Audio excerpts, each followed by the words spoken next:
Right.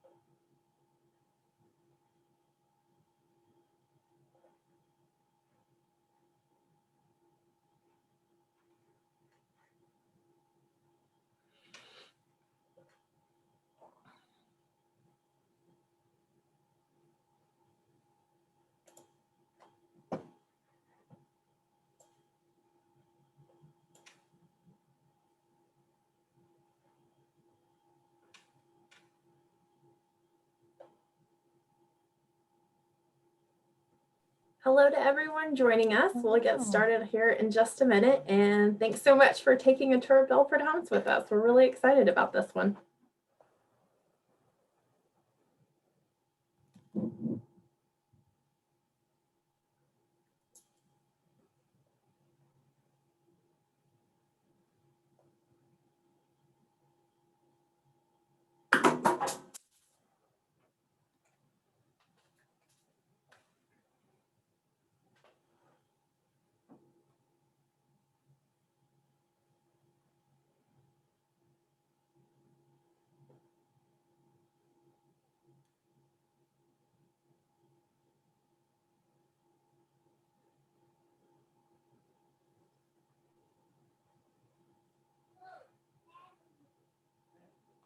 Britin and Ann, thanks so much for preparing for today.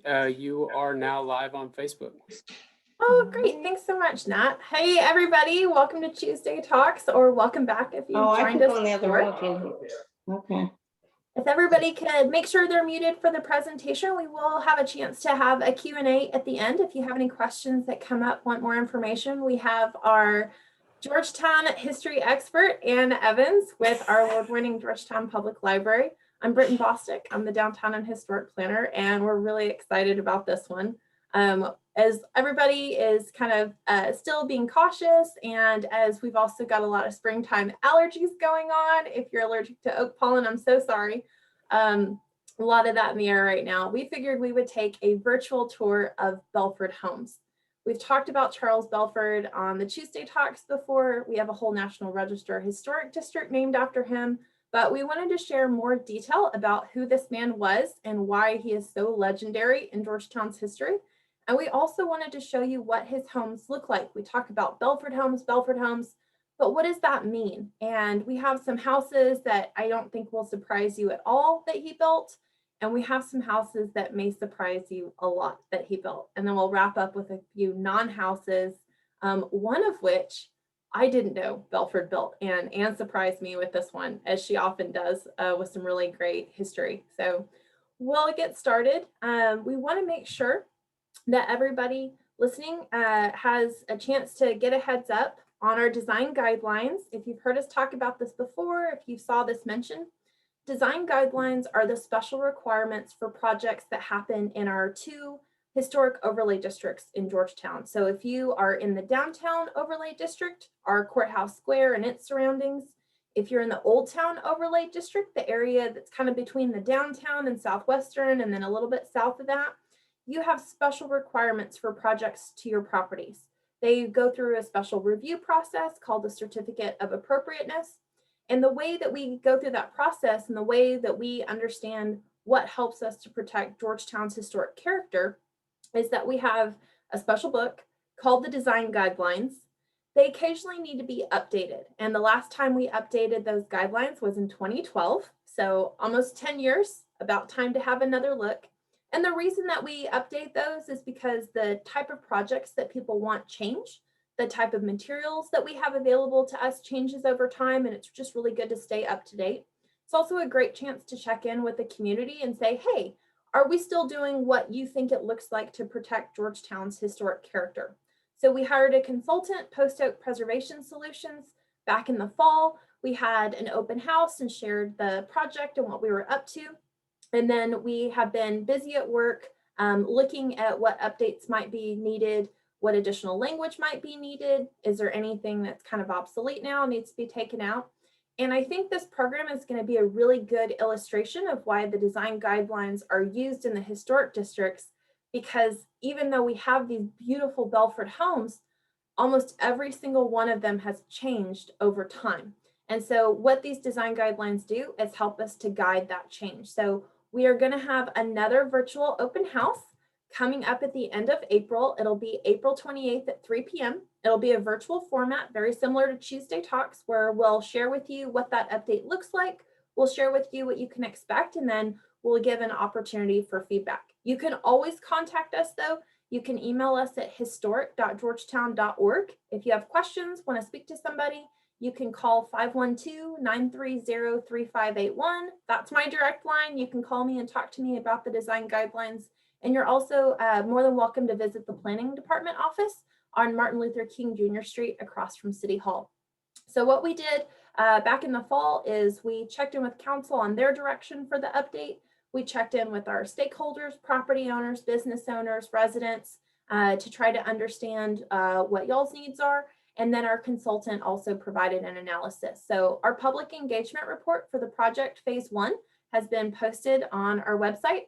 So the same website that you use to access the Zoom meeting link, or if you're on Facebook, if you go to historic.georgetown.org, you can see a big blue button up at the top. Click that button, it'll take you to the project page, and you can see all of the work that's been done so far.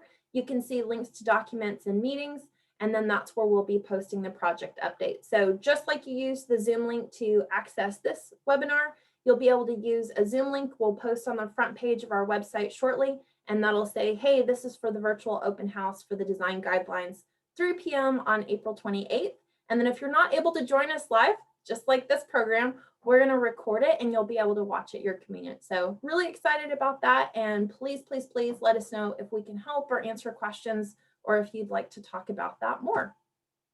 And so C.S. Belford, the man of the hour. Charles Sanford Belford was an Ohio native, and Ann knows quite a bit about Mr. Belford, it turns out. Ann, take us away. So he was born, Charles Sanford Belford was born in the 1850s in Ohio, as you said, and we know he's there until he's late teens. We have him showing up in college, and then he suddenly pops up in New Mexico.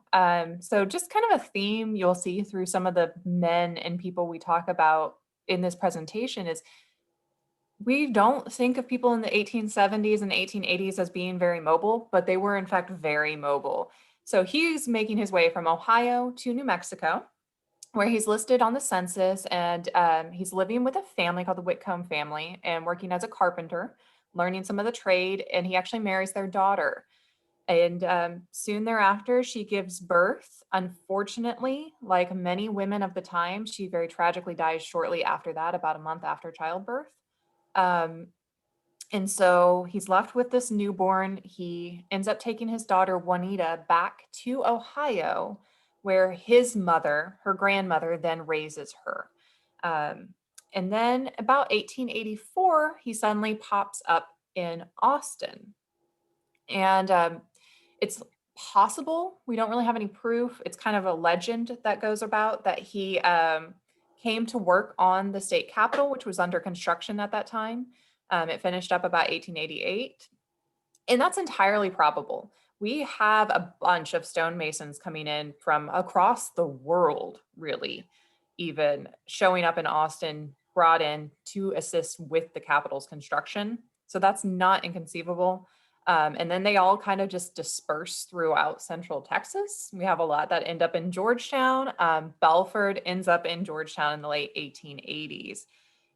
Here around 1886, he marries Molly Carruthers, who is from a very prominent family. There are bankers, there are large landowners, there are store owners in her family. So it's a very well-off family that he happens to marry into. And he starts working for Moses Harrell and Whittle in their planing mill. And there's another lumber yard that they work very closely with called the Irvine Brothers. And eventually, when the Irvine Brothers, they're another one of those, actually, they're Scotsmen that were born and came over here. When they're eventually ready to sell, Harrell and Belford purchase the lumber yard. Eventually, Harrell drops out and it just becomes Belford Lumber Yard. And so this is Belford Lumber Yard, a pretty close up of it. This would have been almost smack downtown. It was right off of the railroad tracks. So I love this photo because you can see this would have been 8th Street. This would have been looking towards I-35 down 8th Street. So if you're kind of standing on the square, looking straight down 8th Street, this is what you would have seen. So But this these is are- Belford Lumber Yard, and you can tell it's multiple buildings. So there's a lot going on here. This would have been right where the railroad tracks came in, so they could easily load and unload materials. And so this is the Belford Lumber Company. Just to give you guys a basic background of it. But these are buildings that are not here today, right? They are because not I'm here looking at today. this big 2-story building and I'm like, where is that downtown? But that didn't come all the way with us. At some point that got demolished and made way for other things, I think, right? Yes, almost all of these buildings are not standing anymore. It's really interesting to me that we have copies of Belford's blueprints for some of his houses in special collections at Southwestern. So we reference them a lot. And if you didn't know, Special Collections is a repository of Belford things. And I'm so grateful that they were able to share some images with us just so that you can understand a little bit better what they have in their collection. And so Belford didn't just kind of conjure up buildings out of nowhere and kind of like, make that 12 feet. Make that 15 feet tall, make sure the railing looks like this. I mean, he might have, but they also worked off of blueprints. And so what we're seeing here is one of the blueprints for a Belford house, and it's really small. We're used to his 2 or 3 story, these really grand decorative Queen Anne Victorian homes. The Masonic Lodge in the downtown is like very elaborate. But Belford built a lot of more modest structures. It looks like he built a lot of starter homes for newlyweds, and those were a lot smaller in scale and more modest in price.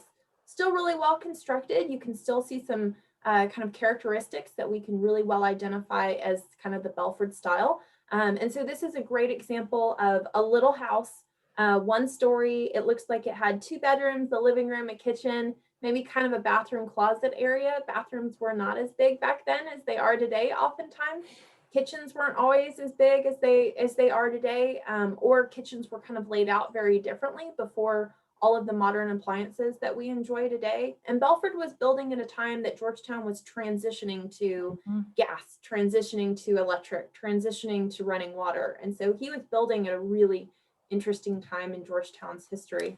One of the ways that we were able to know what he was building is that he kept really detailed ledgers. These are also located at Special Collections at Southwestern. So huge thanks to Megan and Haley for helping me out with these photos. You can see this really, really great handwriting. And you can also see where he was keeping accounts. And so this is his ledger from, it looks like 1892. And he's making note of his project. He's making notes of details.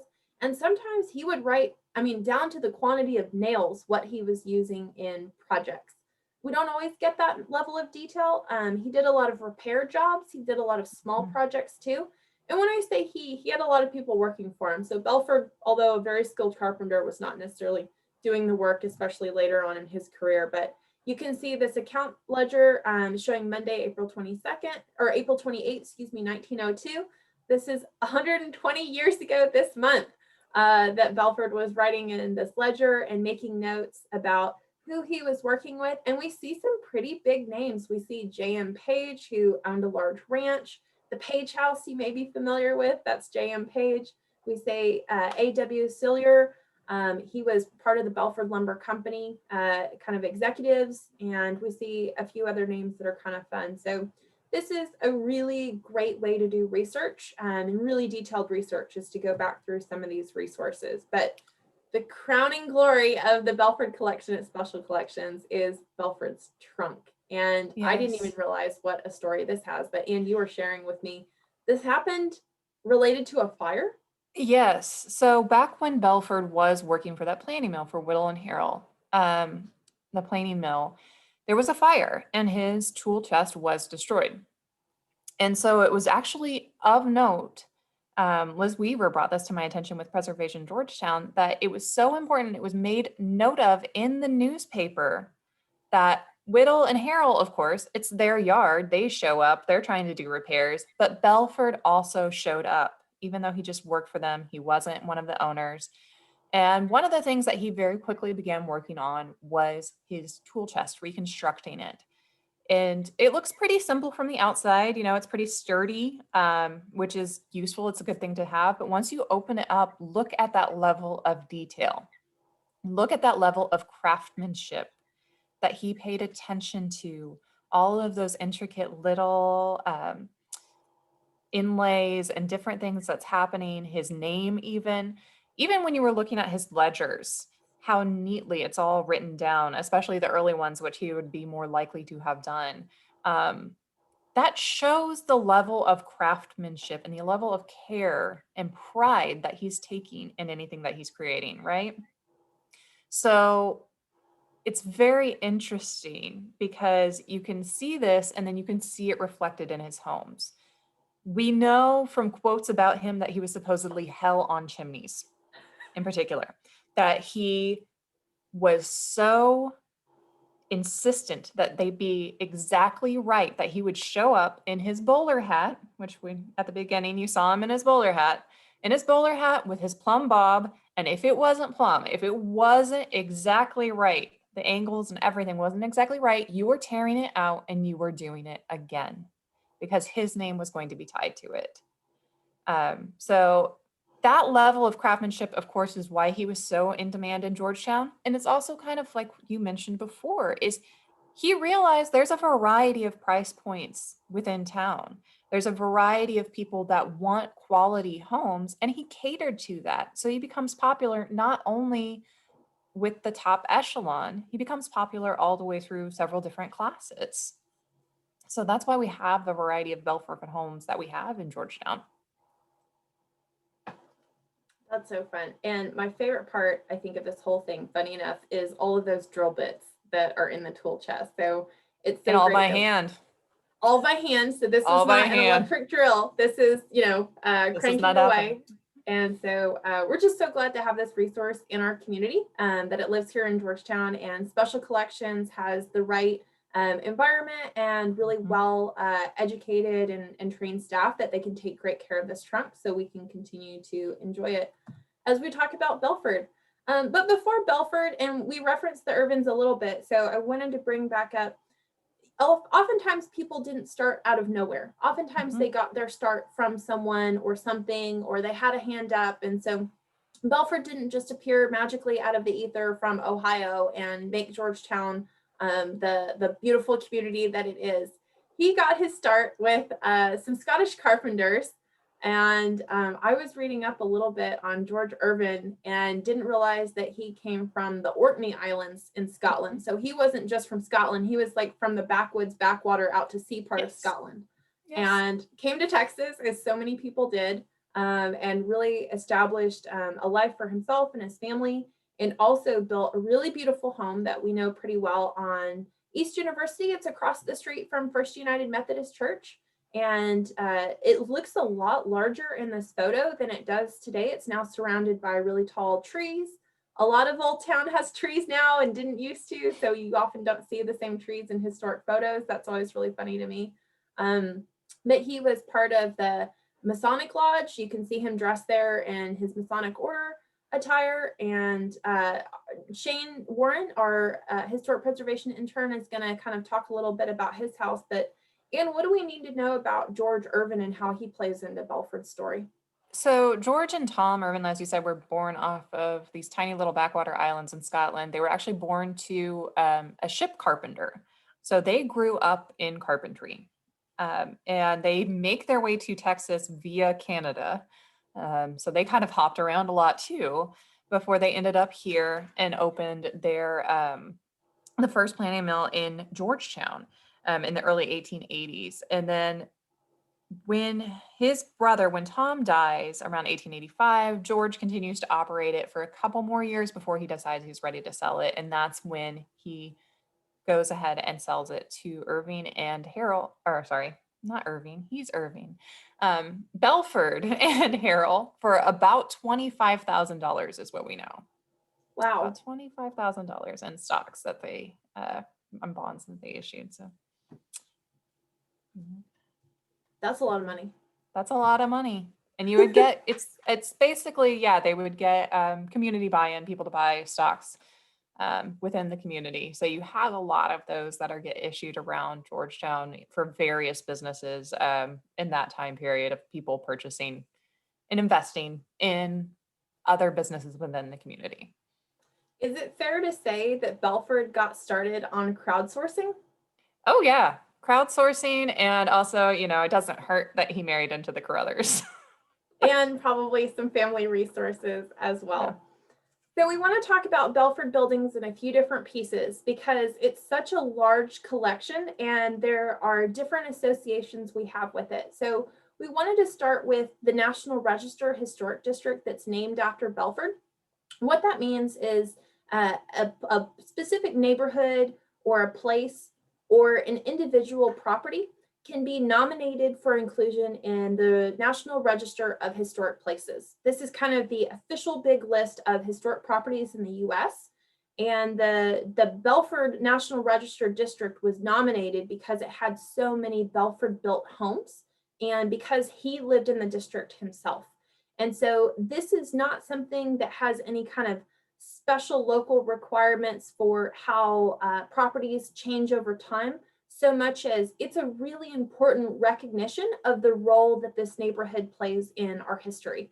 There are a lot of very prominent homes, but they're not all historic homes of the same time period. Some are smaller and came later. Some are older, came much earlier. And so it's got this beautiful mix of styles that when you take time to look at each one, and if you walk down the sidewalk on Austin Avenue or Main Street, you'll just see this beautiful array of different architectural styles that I think really well exemplify what Belford was able to construct. And then also what the taste preferences were throughout that period of time. We're looking at 1880s through probably 1920s.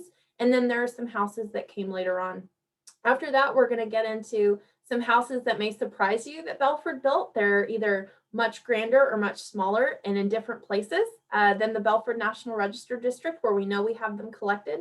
And then we'll finish up with the recorded Texas historic landmarks that Belford built. These are like the creme de la creme of Belford properties in Georgetown, and they have retained their original character so much so that the state has formally acknowledged them with state level protections. So that's something that you have to request. That's something that you have to specifically request as a property owner.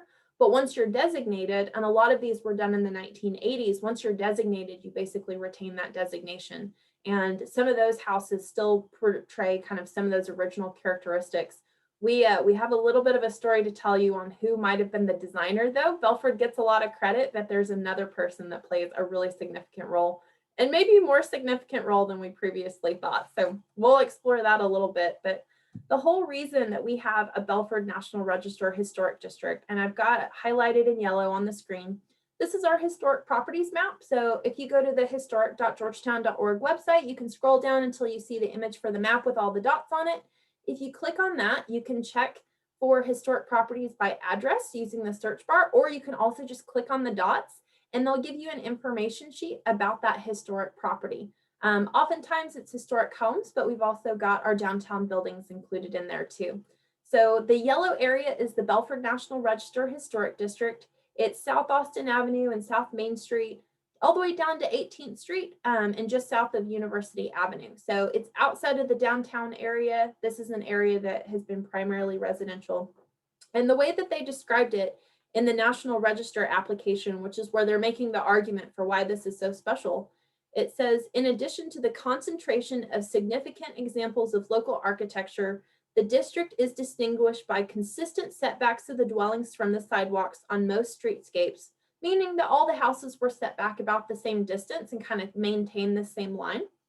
Regularly spaced trees along the streets on the higher numbered blocks, and a rhythm pattern created by the similar massing and spacing of the houses, especially along the 1600 to 1900 blocks. That is a really eloquent way of saying This is just a really beautiful streetscape as you walk or drive by, which I totally agree that it is.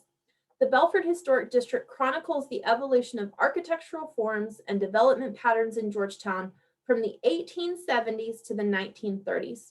In the 19th century, residential neighborhoods developed somewhat sporadically, as in the older portion of the district along the 1200 blocks of Austin Avenue and Main Street. After the turn of the century, however, Belford and others built houses in groups that, in a physical sense, were forerunners of modern subdivisions. The more recent section of the district contains this type of development. And then they get into the different styles. So within this district, there were bungalow house types. They had these porches with specific roof styles. They had Victorian frames, which were both vernacular, meaning kind of a local style, and prairie school influence. Think Frank Lloyd Wright. Frank Lloyd Wright had influence on the Belford National Register District. You might not expect that. And then also handsomely massed Italianate design. George Irvine's house was Italianate design. And then there even was, y'all might remember this, you might not, but there was a log house that was on Austin Avenue in the park, kind of a little bit south. And so that log house was actually acknowledged here, but it wasn't Belford built. It was moved from about 12 miles out of Georgetown. And so they're still acknowledging it because it was in the district at that time. So for those of y'all who've been in Georgetown for a while, you know exactly what log house I'm talking about. But let's get to the style. So this is Belford's house. If you're wondering, well, where did Belford live in Georgetown? He lived just a couple of lots south of University Avenue, which used to be 12th Street. And he lived in this beautiful Queen Anne Victorian home. So it's got these great front porches. It's got these big windows with shutters, some beautiful brick chimneys. I'd be very interested to know how many times his chimneys had to be rebuilt based on what Anne said. And what we see is that in this part of the district, there are really large lots, really large pieces of land that individual homes were built on. And so the homes are different styles, but you can see some similarities. We tend to see porches with columns and railings. We tend to see gable roofs. Gables are that triangle peak where you often have a window in the end. Instead of sloping down to the eave or the edge of the roof, it creates this triangle point, just like you see here in this house at 1208 South Austin. We also see Italianate designs, which really started in the 1880s and then kind of carried forward a little bit. In Georgetown, a lot of Italianate came from the 1880s. So this is a house, they're much more square in shape. They tend to not have the wraparound porches. They tend to have porches that are kind of the width of the house, although sometimes they can wrap around with later additions. Italianates are kind of famous for being changed a lot over time. They tend to have a lot of rear additions. So there's a whole addition to this house that wasn't there previously. You can see that on the right side. That kind of L shape toward the back that you can see with all of those 5 windows in a row, that's a later addition. That's not original to the house.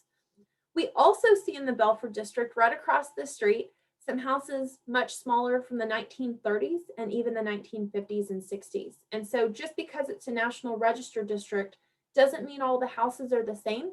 And it doesn't mean that there's not later houses. It just means the majority of the houses there represent a particular time period or a particular person of significance like Belford as the builder or some other feature. So here we have a craftsman style house at 1243 South Austin. It's a beautiful 1-story. It's got a great front porch, faces west, so you need a little bit of additional shading.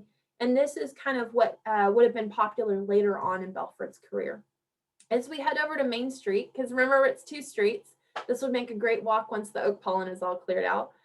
We've got kind of a mix. We've got some really great 2-story homes, but we also have some smaller 1-story homes. And so you can see here we have a house on the left. It's sort of this I-house style, a symmetrical house that tends to look very boxy from the front. I would not be surprised if that house used to have a much larger front porch because the I-houses tended to have big front porches. A lot of times those got changed over time. After 100 years or so, a wood porch is usually not in great shape and gets replaced. So I've seen that before. And then on the right, you have another craftsman that's had several additions over the years to the rear of it. So adding a little bit of height to that building, adding some additional living area to the back, it looks like, but the front and the front porch are still there. And then we have this probably 1970s maybe era 1-story house. So a very different look from a lot of what you see on the street, but still part of that collection of structures that make up the Belford National Register District. And this is a much older house. This is a house that would have been built probably as early as the 1870s. I don't have a year on this. I haven't looked it up, but this is a house style we call folk Victorian, and this is very typical of very early Georgetown wooden houses, especially with the one story. And so this you see has got porches on both sides, and that would have been fairly common. This is a house that if we were out on a walk late in the afternoon right about now, we would get this kind of sunlight glare. So it's obscuring a little bit of the detail, but this house is important to me because it is, for me, kind of the Belford style. So Belford was really kind of hitting his peak at a time that we were switching from the folk Victorian, kind of this lighter looking house style, to we were in between that and craftsman. And we end up getting these houses that begin to be built out of brick instead of wood. We begin to get front porches that are brick instead of just wood. And we begin to get these kind of 1.5 story height houses with these sloped roofs. For me, this is almost a Belford style of home with these front porch columns that, and just kind of the houses become a little bit heavier looking and very solid looking. We have a lot of these on Main Street. We have a few of these other places in Old Town. But for me, that's really indicative of Belford building things. And then we've got this modest little craftsman cottage that I think is really wonderful as you head down Main Street. There are a lot more houses. We really encourage y'all to take a great walk and observe these, but it gives you an idea of the variety of structures that you see even in that National Register district. Some Belford built, some he didn't, but they all kind of get captured in that area that we remember Belford for. So kind of some fun details there. We talked about some properties that you may not know as well. And these are two properties that Ann and I are very fond of because of the story behind them. And so if you're familiar with the house at 105 East 5th Street, that was M.Z. Taylor's house. So Ann, for everybody who may not be familiar with M.Z. Taylor, haven't heard us talk before, we talk about him a lot. Who was M.Z. Taylor and how did this house get built here on the left? So M.Z. Taylor was really one of the first big movers and shakers in Georgetown. He came to Georgetown as a young child. So he's there on the square where his father operated one of the first general stores. He's the one that had to sleep with a gun on top of the cases at the age of 6 to defend the store overnight. And so by the 1870s, 1880s, so very early on, only 30 years after Georgetown is established, really, he is the one that is operating stores, forming banks to actually do loans. He formed the volunteer fire department, city ice and bottling works, all of these important infrastructure things to early Georgetown he's kind of responsible for. He was also mayor at times. And so he is a very big mover and shaker in early Georgetown, and he purchases a lot not too far off the square, so you can be pretty close to the store, walk back and forth. And it is an entire block that this house still sits on today. So it's pretty sizable. And he, goes ahead and decides to build there. So that is M.Z. Taylor in a nutshell. And I hope, I don't know if they survived our winter storm, but he was actually very fond of roses and planted roses all around the house. And there were a couple of bushes that were still surviving from his original plantings in the 1870s, 1880s. So I hope they made it through the storm. Absolutely. So this house is a real treasure. It's built of really thick stone blocks. So this is a very unique home for Georgetown. You think about his association with the fire department and wonder if he was looking ahead and building himself what would have been a much more fireproof house than a lot of the wood structures. Yes. And then he also, so what's interesting about this, the way that it's related to Belford is he built the original house on his block, which is still there, still in family ownership, which is so wonderful. And he had Belford do kind of a remodel and addition around 1910. And so the reason this always stood out to me, I wondered why the porch columns didn't quite fit the style of the house. And I couldn't really understand that.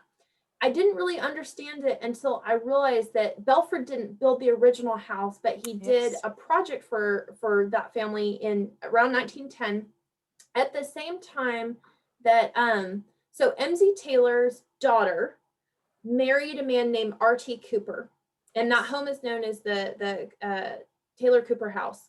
R.T. Cooper was also he was a big deal in real estate. He had a lot of business interests, was very well known.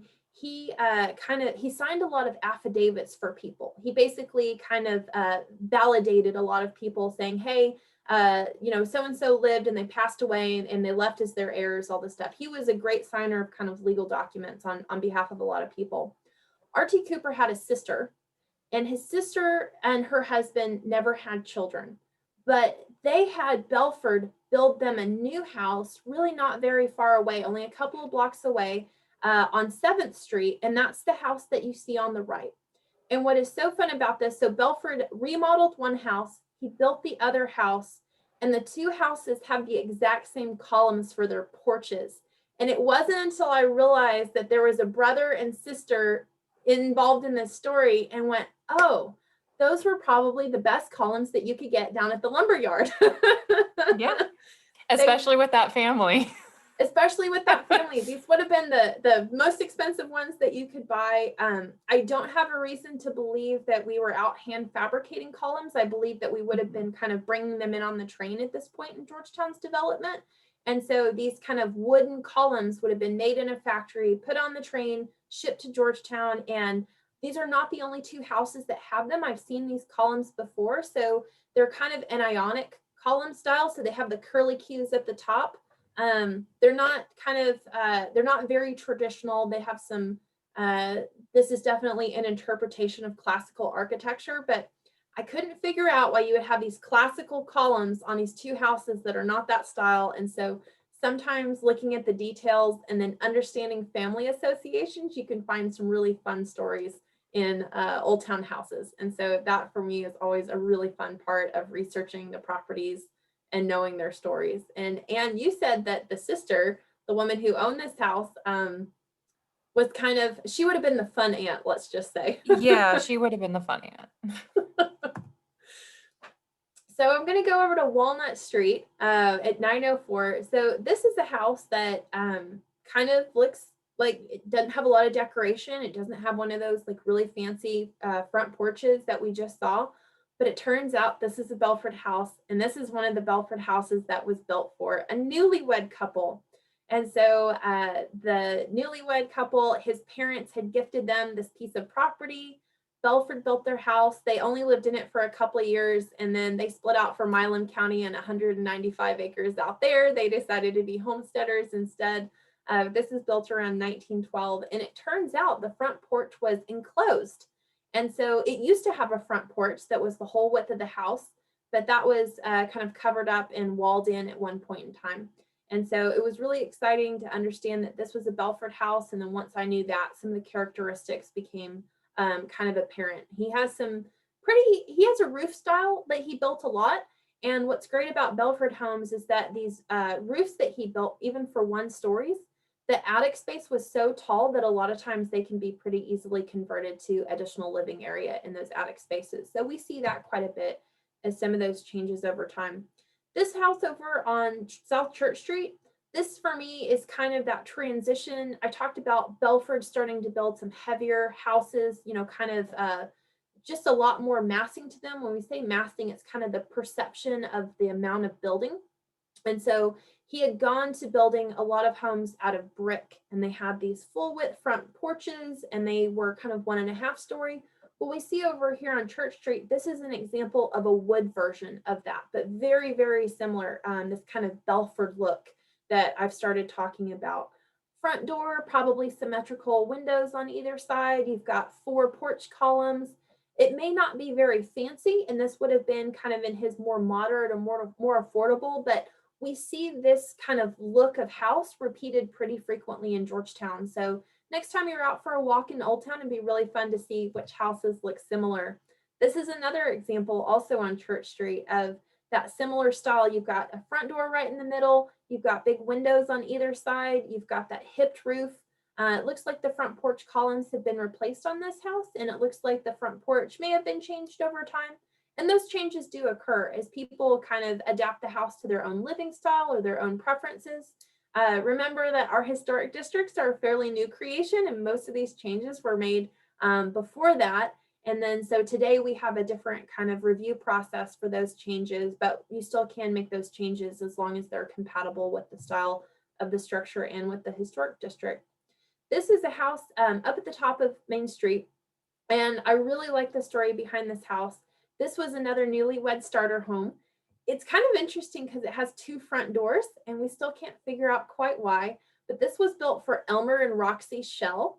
And I wish I could say that house they built as newlyweds kind of survived as well as their marriage, but it turns out it survived much better than their marriage. They were only married for about 8 years, and then they apparently had a pretty rough divorce and sold the house, and then it has kind of gone on through several owners, but is very well loved today. And so this house, we can see some changes over time. The siding's been changed, but we still see kind of that Belford look. I hope y'all are kind of seeing with me of that hipped roof that kind of slopes to the front, covers that full width front porch. Really modest houses that would have been kind of a reasonable price range for people starting out or people who didn't need a lot of space or maybe didn't have those really fancy banker and merchant jobs, but still really valuable in terms of providing character to our historic districts. So we're going to try kind of a new trick. I tried this before, not as successfully, so we're going to see if I can do a better job of it today. Our intern, Shane Warren, is a student at the University of North Texas, finishing his urban planning degree, and he is greatly interested in historic preservation. And he did a lot of the research to do this presentation, which we really appreciate.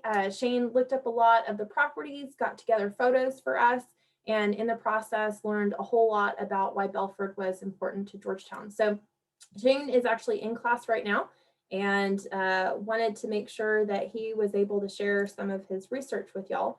So what we are going to attempt to do is to show a video that we recorded with Shane sharing some information about recorded Texas historic landmarks that Belford built. These are the structures that are really well prepared to survive a long time. These are houses that have been with us for at least 100 years and look like they could very easily go longer. So that is pretty great to have that available to us. And we're going to see if I can share a video, which, as y'all know, is not my best skill. No problem, Britin. All right, I'm excited to share this because I think it illuminates that the Belford homes aren't just important because they were built by an architect with a lot of history in Georgetown, C.S. Belford. They're also important because a lot of very important people in Georgetown's history lived in them. And so I'm going to go through the history of these landmarks and why former residents in Georgetown felt that it was appropriate to apply for them. And what these residents saw as important was actually documented in their applications. And so I'm going to be talking about what they thought was important about the homes as they applied for these landmarks. So first we have the George Irvine House. And so the George Irvine House was built in 1886 by George Irvine.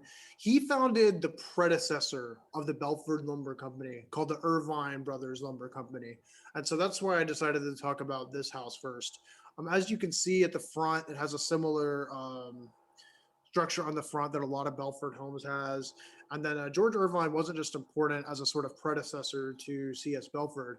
He also served on the city council, the school board, and the Grace Episcopal Church vestry. And then he sold the home to a postmaster in 1922. Let's go on. So then you have the Cooper Sansom house. So this house was built in 1910 for local attorney Cooper Sansom. He served as a city attorney, a state representative, and a district judge throughout his life.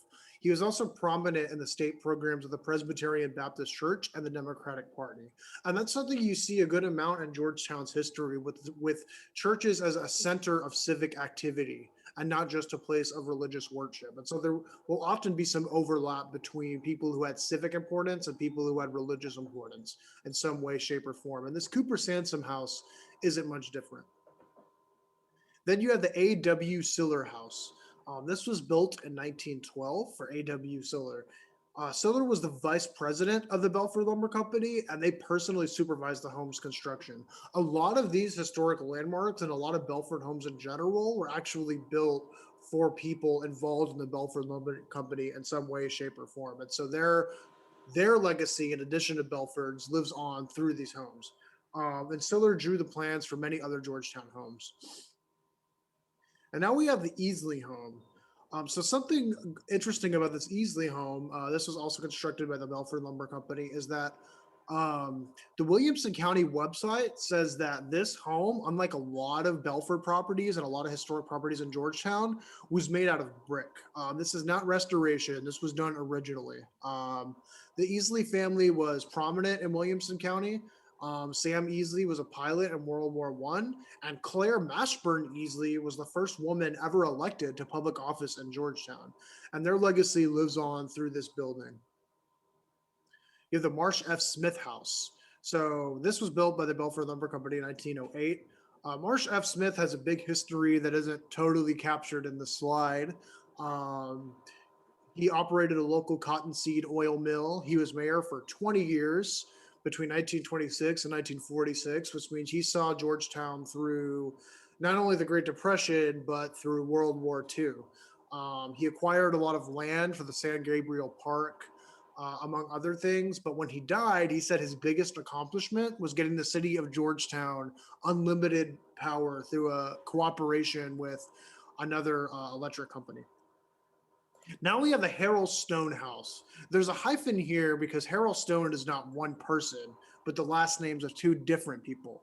This house was built in 1895 for a lumberman named Henry Harrell. It was sold to a storekeeper and then eventually sold to County Judge Samuel Stone. Stone was a county judge for 35 years, so he actually beats out Marsh Smith when it comes to tenure of governance. This home was previously occupied by three prominent families, and it was used as a social gathering place for weddings, civic events, and other things of that nature. Then we have the Penn home. W.Y. Penn became the home of the presiding elder of the Georgetown district of the Methodist Church in 1907. And again, we have these prominent figures who are in the churches. We have the Mcdougal Home. So this home is interesting. It's hard to see in this photo, but it was built Victorian with stained glass windows. So pretty fancy. It was owned by a grocer, and then a guy named John Allen, and then somebody named W.J. Flanagan, who was a Williamson County treasurer for several terms. So again, this theme of prominent governing officials in these Belford homes. Then we have the Vaden House, built by C.S. Belford in 1908.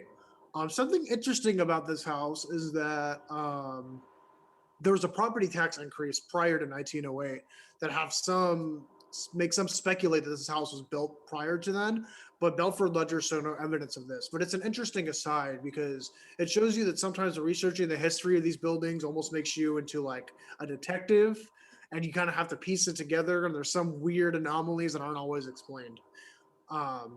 Then you have the C.B. and Lilburn Atkinson House. Lilburn Atkinson was the daughter of P.H. Dimmitt and owned the house until 1976. She was widowed by her first husband, Charles Atkinson, in 1920.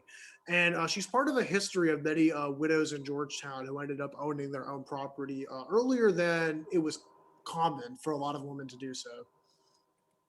We have the Amos Godby House. It was originally owned by Southwestern University professor Martin C. Amos. And then it was purchased by another professor in chemistry, John Godby, who lived there until 1965. And so this sort of highlights the history of Southwestern University and how important its history is for understanding the overall historical context of the city we love, Georgetown. And that's going to be the last of the historic landmark slides. And next, Anna will talk about some churches that Belford built.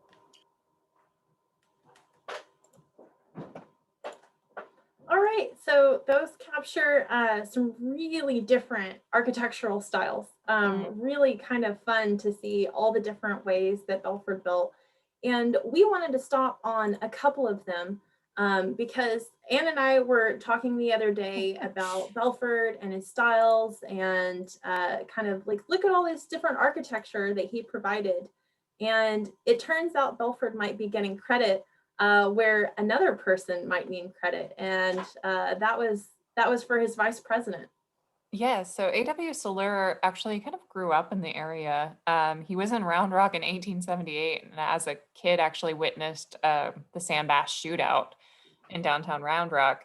Whoa. Yeah, he comes to Georgetown, of course, for a job because there's a job here. And so he starts pulling ice at the local ice plant and then eventually gets a job for the Irvine brothers and their lumber yard and kind of works his way up.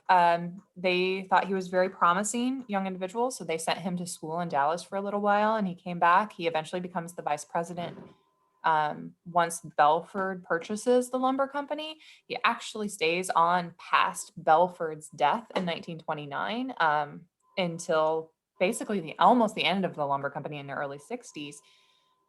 So he's around for a long time. And we know he was very heavily involved with the construction and plans of his own house, but there's a lot of things to suggest that he was also involved in designing the plans for several other Belford homes, which wouldn't be unreasonable at all. Of course, like we mentioned earlier, the work kind of goes throughout the company. Belford isn't doing all of this by himself. So just to give Soler a little bit of the credit that he was around the entire time.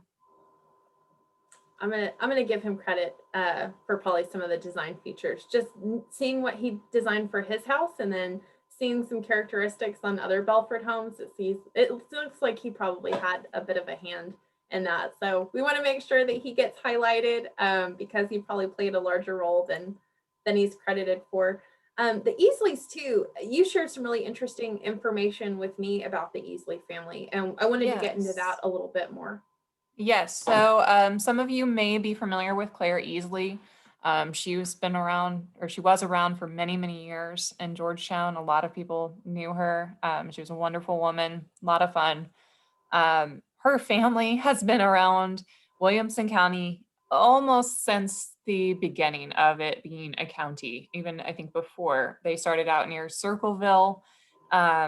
And had a very large farm and ranch out there, and eventually kind of make their way into town by the early 1900s. This house is actually built by her grandfather, so it was a Sam Easley, and then her father, Sam Easley, also was very locally active in real estate. And was a pilot in World War I, which I just found fascinating because you have to be a daredevil to do that at that time. And then, of course, Claire was very active in local real estate as well. So many of these homes that we have talked about or shown today, at some point or another, one of the Easleys may have owned or lived in. So just to kind of acknowledge their little hand in all of the local historic properties. Claire was also the first woman that was elected to a public office. She was elected to the Georgetown School Board. So that's a fun little side note. That's great. And then Marsh F. Smith. We didn't even begin to cover all of the work that he did in his time as mayor. St. Gabriel Park is attributed to him, but even more than that. Even more than that, of course, he operated the cottonseed oil mill, which was at one point the largest employer in Georgetown. So that's a big deal. They also manufactured gun cotton for World War II. So they earned a lot of government contracts. So that helped. It's one of those things that kind of helps sustain a town during a war, is if you can get some of those contracts. And of course, we mentioned San Gabriel Park, which we all enjoy now. We love. He also was kind of the instigator and got the federal money for the airport, which at that time would have been way out of town. In the 1946, 1947 year is when the airport really started here in Georgetown. And then, of course, as we've all come to recognize, power is incredibly important over the last few months. And he really got Georgetown to kind of get a stabilized power agreement with LCRA in the 1940s. So that was a pretty big boon to the city at that time. I was really hoping that you were going to say that's when the airport took off, but apparently I'm the only one that needed that pun today. So we did see some really fabulous homes. You're probably seeing names that you've seen before, but we wanted to close with a couple of Belford properties that you may not expect. And you probably didn't expect that he built churches and or provided the lumber for churches. Yes. So the one on the left, Palm Valley, that's not even in Georgetown, but it's so No. significant that we wanted to point it out. Yes, so Palm Valley Lutheran Church, their church that's still standing today, which was constructed in 1894, he did provide the materials for, and some, we think, building of the church itself. And then, of course, Wesley Chapel, which we've mentioned before. He's one of the only builders or lumber yards that we know of that is providing material to the African American community in Georgetown at that time. So that's pretty big deal. Of course, the lumber yard at that time, it's not just constructing, it is providing the materials. They sold wagons. My favorite story is actually from A.W. Saler's daughter, is that they were one of the first places in town to start selling cars, and they sold Chevrolets, except no one in town could pronounce Chevrolet. So they had to go out and try to teach people how to say Chevrolet in Georgetown.